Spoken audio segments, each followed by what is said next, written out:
Sahabat semua, mohon maaf kalau beberapa video dan tulisan ke depan agak kembali ke 50 video awal cara cerdas bernegara sekitar 1,5 tahun yang lalu. Karena saya yakin sahabat tidak sempat mengikutinya karena kita baru kenalan atau Anda baru bergabung sebagai teman sosial medianya dengan si Bosman. Bagi yang menonton beberapa video terakhir misalnya, yang nggak paham belas apa dan siapa isi serial cara cerdas bernegara ini. Lalu seperti kebiasaan orang yang tidak suka baca, langsung ambil kesimpulan, Bosman anti pemerintah, anti Tiongkok, anti kebijakan bernegara saat ini. Bosman kerjanya ancu-ancuin pejabat dan misu-misu. Jawa Timurannya nggak sopan. Oh iya, maaf banget. Ya aslinya Bosman itu mengatakan ancu-ancu itu memang gitu kalau Anda paham budaya Jawa Timuran. Hal seperti ini bahasa biasa sebenarnya. Tapi kalau Anda dari Jawa Tengah aja atau seperti pejabat sekarang yang santun, Jawa Timuran itu kesannya kurang ajar. Kembali ke pertanyaan anti pejabat. Jawabannya apa? Iya, saya anti komunis Tiongkok, anti BUMN Tiongkok, namun tidak anti dengan swasta Tiongkok dan tidak anti dagang bebas atau fair trade dengan negara manapun. Dan pastinya anti oligarki dan anti globalis cabang. Secara ekonomi saya pendukung UKM bottom of pyramid,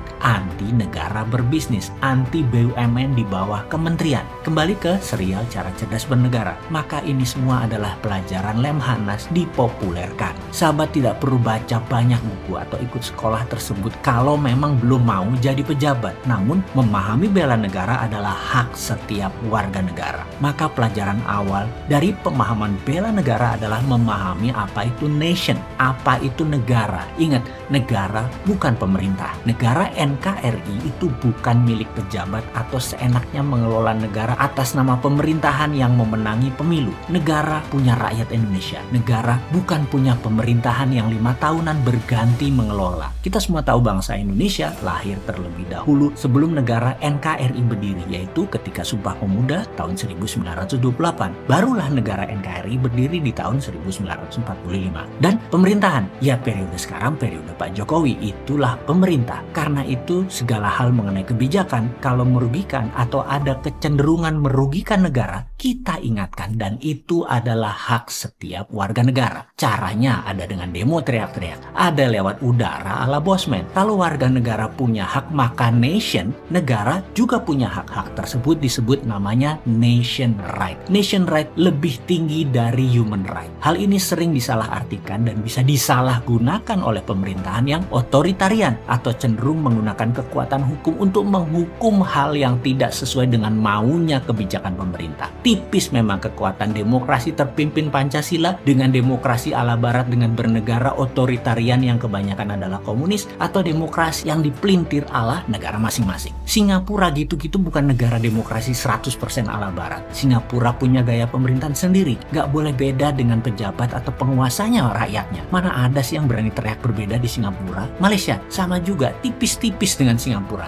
Sekali lagi, tidak ada yang sempurna negaranya. Namun pemerintahan adalah kesepakatan yang berlaku disepakati oleh pengelola negara masing-masing. Filipina karena Duterte-nya koboi, lain lagi kelola negaranya. Demokrasi ala Filipina ini seru. Apa-apa dibuat referendum. Misalnya Duterte tanya, narkoba boleh saya tembak di tempat nggak tuh? Referendum ternyata 80% setuju. Ya dia dor 15.000 orang lebih kasus narkoba. Dan bening sekarang tuh narkoba di Filipina. Apa itu melanggar HAM? Duterte bilang saya pegang mandat 80% suara referendum setuju. Sikat, mati aja lu kalau main-main dengan narkoba di Filipina. Negara komunis Vietnam, komunis Tiongkok, dan komunis Korea Utara. Beda lagi kelola negaranya. Namun cirinya satu, yaitu otoritarian. Saat ini entah bagaimana komunis di Indonesia pemahamannya tidak menakutkan lagi. Di sisi lain, komunis yang dipahami oposisi saat ini yang sering bengok-bengok di media dengan niat mendapatkan perhatian politik adalah masih komunisme ala Cold War, ala Perang Dingin. Jadi kasihan juga kalau banyak melihat mereka-mereka mendebatkan komunisme, apalagi pakai kata PKI. Komunisnya sudah mutan, ganti baju, dan lebih soft power. Pengkritik yang anti komunis masih lihat komunis seperti zaman Perang Dingin Soviet Amerika, pakai hard power. Beda pun, komunis sekarang soft, pakai merubah kebijakan negara yang mau ditarget atau pakai orang dalam